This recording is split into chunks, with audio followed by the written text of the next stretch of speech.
Tinatanggap ni Jesus ang ating bagong tagapakinig.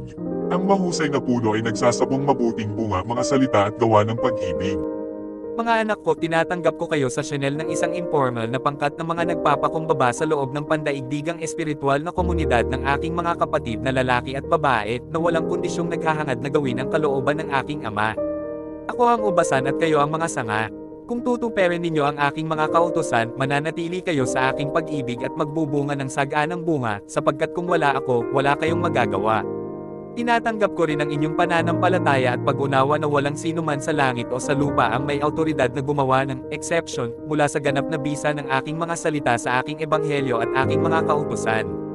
Kaya naman, ang mga pastol na noong ika-4 na siglo ay nagsimulang ipakilala sa aking pangalan ang mga pagbabago sa kahulugan ng aking mga salita sa katekismo, ay nagkanulo sa akin, ngunit sa kasamaang palad, hindi pa rin sila nagpapakumbaba sa kasalanang ito.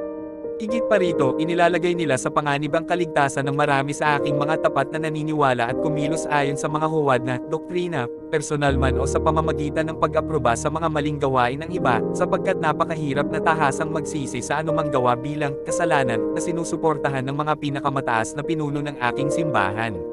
Ngunit ang mga kalahok sa programa ng penitensya ng misyon na ito ay nakikinig sa aking boses, at hindi lamang nila nais magsisi sa kanilang sariling mga kasalanan, kundi pati na rin sa nakalimutang kolektibong pagsuri ng mga Kristiyano na labis na nagpahina sa kredibilidad ng aking mga salita. Bukod dito, sinisikap nilang gisingin ang konsensya ng mga taos pusong naghahanap ng aking mukha at iniimbitahan silang magbayad pinsala para sa ilan sa mga pinsalang idinulot ng kawalang katapatan na ito. Ang inyong pagsunod ay magbubuklod sa inyo sa aking hangarin na maibalik ang aking ubasan sa kalagayang apostoliko, upang ang mundo ay muling maniwala na ako ay sinugo ng Ama. Magkaroon kayo ng lakas ng loob, aking mga anak, sapagkat ako ang mabuting pastol.